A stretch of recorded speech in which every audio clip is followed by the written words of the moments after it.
नमस्कार विद्यार्थी मित्रांनो आणि शिक्षक मित्रांनो, हा व्हिडिओ खूप महत्त्वाचा असणार आहे. या व्हिडिओमध्ये मी जेवढे पॉईंट तुम्हाला सांगणार हे प्रत्येक पॉईंट महत्त्वाचा आहे. तो हा व्हिडिओ शेवटपर्यंत व्यवस्थित समजून घ्या आणि मग तुमचे नक्की कमेंटमध्ये विचार पण नोंदवा. हा व्हिडिओ आहे सुप्रीम कोर्टाचा ऐतिहासिक निर्णय झालेला आहे, ज्याला मी थोडक्यात असं पण म्हटलेलं आहे, कही खुशी कही गम.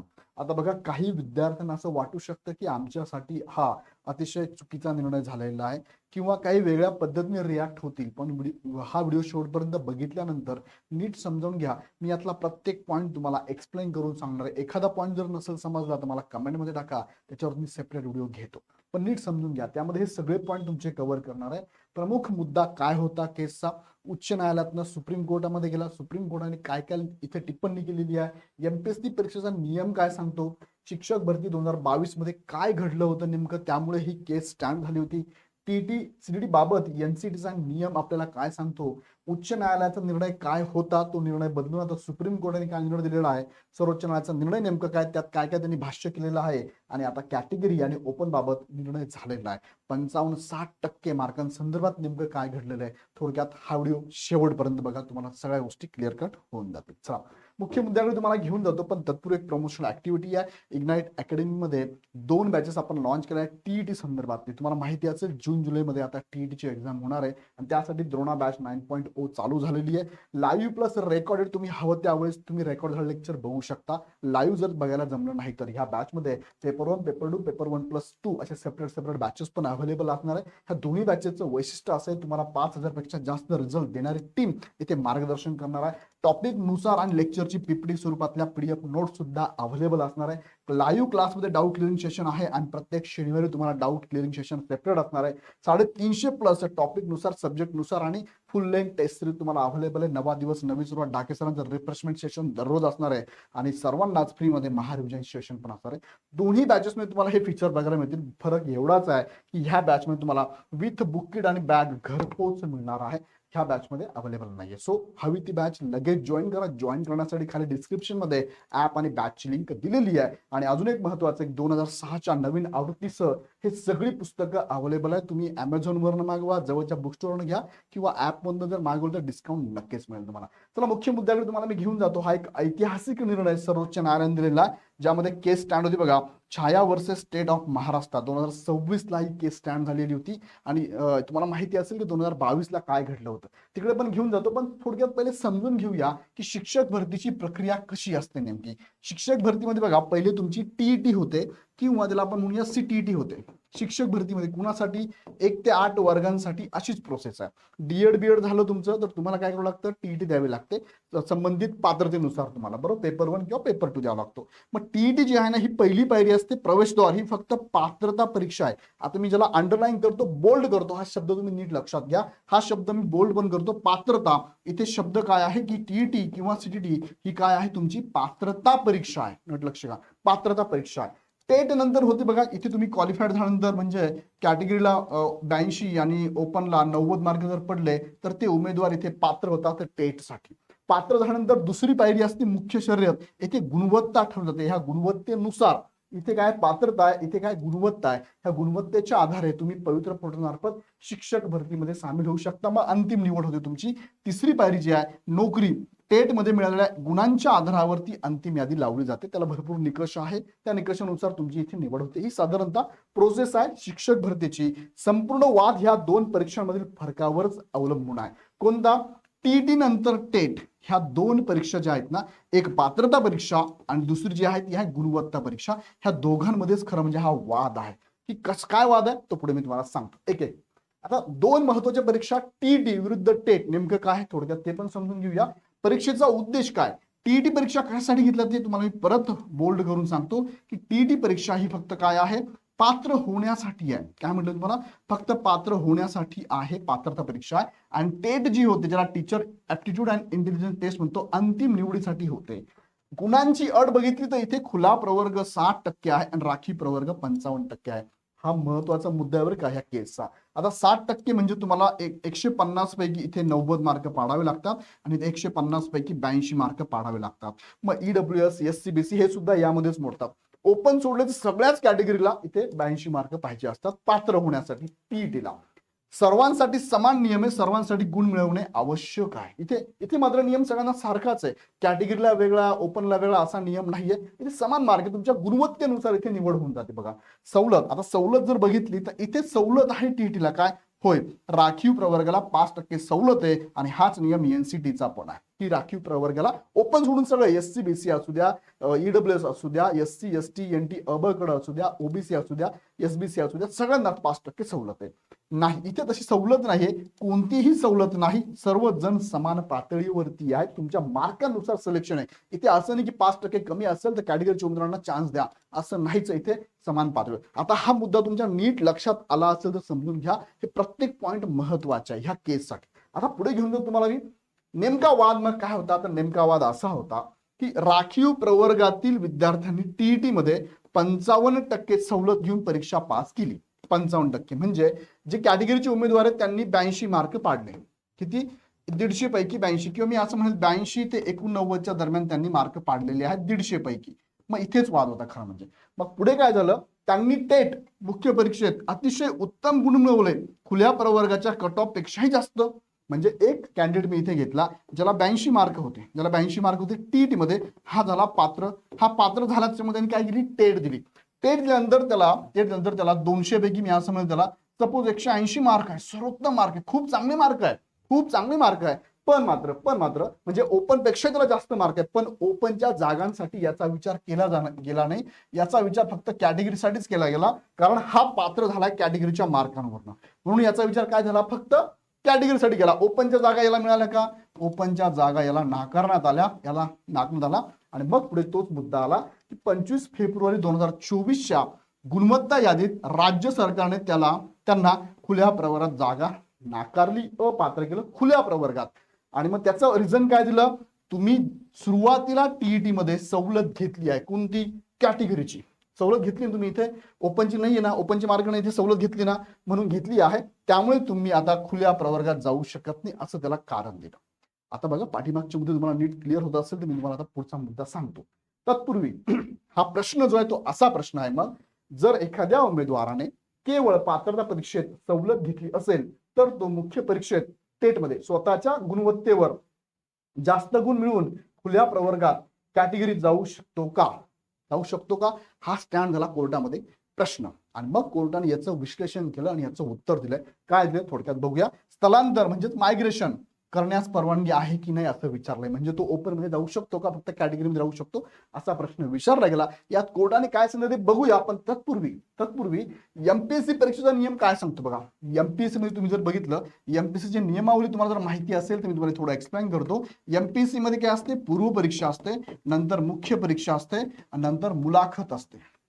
थोडक्यात सांगतो तुम्हाला, पूर्व परीक्षेमध्ये एखादा कॅटेगरीचा उमेदवार जर असेल तर याची निवड कशी होती बघा. कॅटेगरीनुसार हा जर ओपनचा कट ऑफ पार करून पहिली कंडिशन जर गेला असेल तर मुख्य परीक्षेला सुद्धा कॅटेगरी प्लस ओपन दोघांचा विचार केला जातो. आणि मुलाखतीला सुद्धा कॅटेगरी प्लस ओपन असा दोघांचा विचार केला जातो, जर इथे त्यांनी तो ओपनचा कट ऑफ पार केला असेल तर मुख्यला पण. आणि मग फायनल सिलेक्शन जे असतं ना, मुलाखत म्हणजे फायनल सिलेक्शन आहे. फायनल सिलेक्शन मध्ये त्याचा विचार दोन्ही पदांसाठी, दोन्ही जागांसाठी म्हणजे कॅटेगरी प्लस ओपन साठी होतो. पण दुसरी कंडिशन अशी आहे, जर पूर्व परीक्षेला हा फक्त कॅटेगरीमधूनच गेला, तर याचा विचार मुख्यला फक्त कॅटेगरीसाठीच होतो. जरी याने ओपनचे मार्क घेतले असेल तरी पण इथे कॅटेगरी सवलत घेतल्यामुळे हा पुढे सुद्धा कॅटेगरीमधूनच याला सीट मिळतं. हा नियम आहे एमपीएससीचा, जो की आतापर्यंत शिक्षक भरतीला पण हाच नियम लावण्यात आला होता.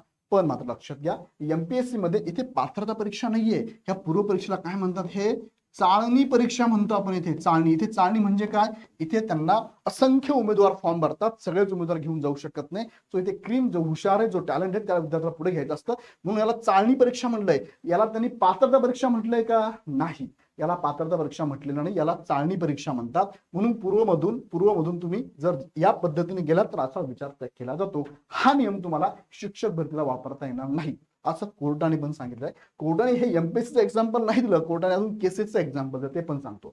शिक्षक भरतीमध्ये टेट भरती कशी झाली, म्हणजे 2022 मध्ये जी शिक्षक भरती झाली ती कशी झाली, थोडक्यात तुम्हाला तेही सांगतो बघा.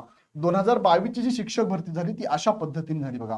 2022 ला तुम्ही बघितलं असेल टेट झाली होती 3री, तर ह्या वेळेस 2री, बरोबर आहे.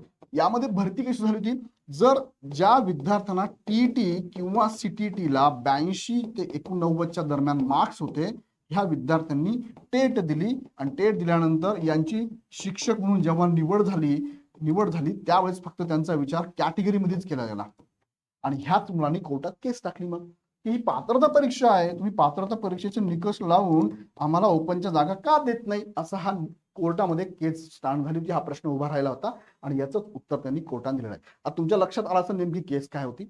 मग इथे तोच प्रश्न आहे, 82-89 म्हणजेच काय, 55% मार्कवाले आहेत आणि जे 90 मार्क आहे त्यांना किती आहे, 60% मार्क. म्हणजे 90 मार्कवाले म्हणजे 60% मार्क. हा प्रश्न तोच होता, मग पात्रता परीक्षा संदर्भातला प्रश्न होता. आणि मग कोर्टाने उत्तर काय दिलं थोडक्यात बघूया.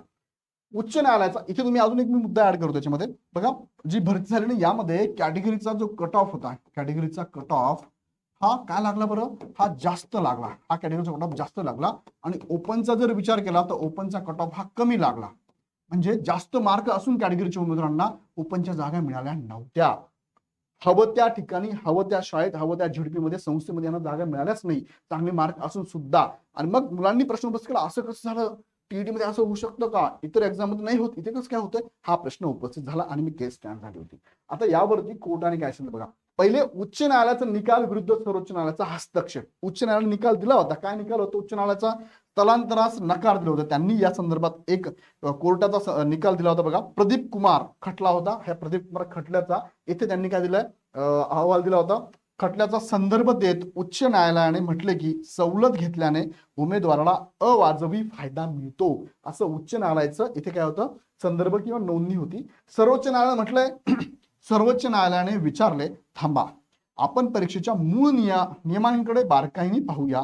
टीईटी आणि टेट या दोन वेगळ्या परीक्षा आहेत. टीईटी आणि टेट वेगळाच आहे. टीईटी फक्त पात्रता परीक्षा आहे आणि ही जी आहे ती गुणवत्ता परीक्षा आहे, असं कोर्टाने सुरुवातीला म्हटलं. आणि मग त्यांनी काय तर्क नोंदवला, पहिला समान पातळीचा सिद्धांत, लेवल प्लेइंग फील्ड म्हणतो आपण त्याला. टेट मुख्य परीक्षा जी आहे, मुख्य परीक्षेत कोणतीही सवलत नाही, इथे सर्व उमेदवारांसाठी समान पातळी असते. मग कोर्टाने म्हटलं की टीईटी 5% सवलतीचा उद्देश फक्त मागासवर्गीय उमेदवारांना स्पर्धेच्या रिंगणात प्रवेश देणे हा आहे. स्पर्धेत येऊ द्या त्यांना, फक्त 5% सवलत देऊन रिंगणात आणले त्यांना. गुणवत्ता कोणती, टेट मध्येच असणार आहे. प्रवेशासाठी दिलेली सवलत आणि अंतिम गुणवत्ता या दोन पूर्णपणे वेगळ्या गोष्टी आहेत. सवलतीमुळे उमेदवाराला मुख्य परीक्षेत कोणतेही जास्तीचे गुण मिळत नाही. असं झालं का, टेट मध्ये त्यांना एक्स्ट्रा गुण दिले गेले असं घडलं का, नाही. त्यांना 5% एक्स्ट्रा द्या असं काही घडलं का, नाही. गुणवत्तेच्या एक्झाम मध्ये मात्र इथे समान पातळीवरती निकषांवर विचार केला गेला, हे पण लक्षात घ्या, असं कोर्टाचं म्हणणं आहे. त्यानंतर कोर्टाने दुसरा तर्क लावला, गुणवत्तेचा विजय, सुप्रिमेसी ऑफ मेरिट. टेट परीक्षा सर्वांची एकत्र स्पर्धा आहे बघा, सर्व एका चाळणीतूनच जाणार, एकच परीक्षा सगळं देणार आहे. खुल्या प्रवर्गाच्या जागा जरी असतील तर त्या सुद्धा त्या सगळ्यांनाच मिळणार आहे. तो खुला प्रवर्ग म्हणजे काय, खुला प्रवर्ग हा कोणत्याही विशिष्ट जातीसाठी राखीव नसतो, तो पूर्णपणे गुणवत्तेवर आधारित असतो. जर राखीव प्रवर्गातील उमेदवाराने स्वतःच्या बुद्धिमत्तेवर जास्त गुण मिळवले तर त्याचा खुल्या प्रवर्ग नैसर्गिक अधिकार आहे, असं कोर्टाचं म्हणणं होतं. सुप्रीम कोर्टाचं म्हणणं याच्या पलीकडे कोर्ट नाहीच आहे, सर्वोच्च न्यायालयाचं म्हणणं होतं. त्यात उच्च न्यायालयाची चूक कुठे झाली, मागील खटल्यांचा संदर्भ जो त्यांनी दिला तो चुकीचा दिला. चुकीचा संदर्भ, प्रदीप कुमार खटला. या खटल्यात उमेदवारांकडे मूलभूत पात्रता नव्हती, त्यामुळे त्यांना अपात्र ठरवले. मूलभूत पात्रताच नव्हती, त्याच्यावरती जी पात्रता लागते त्या एक्झामला ती नव्हती. ह्या कोर्ट जो संदर्भ दिला हा चुकीचा दिला असं सर्वोच्च न्यायालय पण म्हणतंय. योग्य संदर्भ काय, विकास सांखलाचा खटला, याचा योग्य संदर्भ त्यांनी दिला. या खटल्यात एनसीटीच्या नियमानुसार टीईटी मध्ये सवलत घेण्याची कायदेशीर मुभा होती. सर्वोच्च न्यायालयाने स्पष्ट केले की हाच नियम महाराष्ट्र शिक्षक भरतीला लागू होतो. सो कोर्टाचा जो संदर्भ ज्यांनी केसेस दिला तो सुद्धा खूप महत्वाचा आहे. याच्यावर डिटेल एक्सप्लेन मी करू शकतो पुढच्या व्हिडिओमध्ये, हवं असेल तर मला कमेंट मध्ये सांगा. हे दोन्ही खटले सुद्धा याचे डिटेल्स माझ्याकडे आहेत. आता पुढे घेऊन जातो, अंतिम निकाल आणि विद्यार्थ्यांसाठी एक धडा म्हणून कोर्टाने काय सांगितलंय, उच्च न्यायालयाचा निकाल रद्द, निर्णय दिला. उच्च न्यायालयाने जो निकाल दिला होता तो रद्द केला आणि सवलत घेतलेल्या परंतु मुख्य परीक्षेत जास्त गुण मिळवणाऱ्या सर्व उमेदवारांना खुल्या प्रवर्गाच्या गुणवत्ता यादीत समाविष्ट करा, असा आदेश कोर्टाने दिलेला आहे आणि गुणवत्ता सर्वोच्च आहे, मेरिट इज सुप्रीम, प्रवेशासाठी घेतलेली कायदेशीर सवलत तुमच्या खुल्या स्पर्धेत जिंकण्याचा हक्क हिरावून घेऊ शकत नाही, असं कोर्टाने स्पष्ट सांगितलेलं आहे. याची पीडीएफ माझ्याकडे अवेलेबल आहे, पीडीएफ पण मी तुम्हाला देऊ शकतो, पण सध्या ते पीडीएफ मध्ये जवळपास 30 पानं आहे. 30 पानांचा सारांश तुम्हाला या व्हिडिओमध्ये थोडक्यात मी दिलेला आहे. आता शेवट तुमचा मुद्दा अजून एक घेतो की आता कॅटेगरी आणि ओपन बाबत काय झाला निर्णय, तर आता तुम्हाला जे विद्यार्थी बघा 82 आणि 90 मार्क्स, किती मार्क्स हवे, फायदा नुकसान काय, तर याचा सरासर विचार असा करायचा तुम्ही आता ज्या विद्यार्थ्यांना 82 मार्क्स किंवा 82 पासून 89 मार्क्स आहे किंवा 90 प्लस असेल, म्हणजे विशेषतः हा जो वर्ग आहे हा कॅटेगरीचा वर्ग आहे जो की पात्र झालेला आहे. यापूर्वी बघा नियमानुसार मी तुम्हाला व्हिडिओ पण घेत होतो की 90 प्लस मार्क पाहिजे तुम्हाला, मात्र आता सर्वोच्च न्यायालयाचा निर्णय जो समोर आलेला आहे यानुसार जर बघितलं तर 82-89 मार्क असणारे विद्यार्थी सुद्धा टेट परीक्षेमध्ये यांचा विचार पूर्ण जागांसाठी म्हणजे ओपनसाठी पण होणार आणि कॅटेगरीसाठी होणार, असा हा फायनल निर्णय झालेला आहे.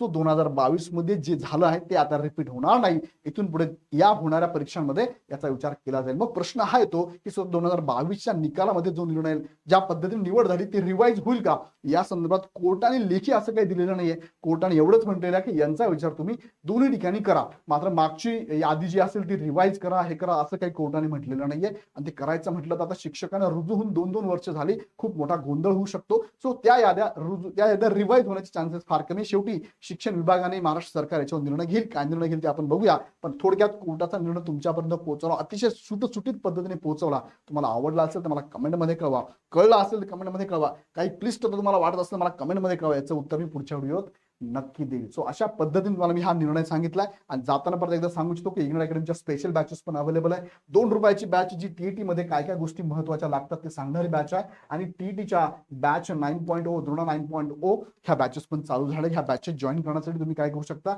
ऍप डायरेक्ट डाउनलोड करून हवी ती बॅच जॉईन करा, अदरवाईज ह्या नंबरला तुम्ही कॉल करून माहिती घेऊ शकता. पुन्हा एकदा व्हिडिओ आवडला असेल तर लाईक करा, तुमच्या सगळ्या ग्रुपमध्ये शेअर करा, तुमच्या कमेंट मला कळू द्या आणि अशाच प्रकारचे अपडेट घेण्यासाठी चॅनल सबस्क्राईब करून बेल आयकॉन क्लिक करा. पुन्हा व्हिडिओ नेक्स्ट व्हिडिओमध्ये. धन्यवाद.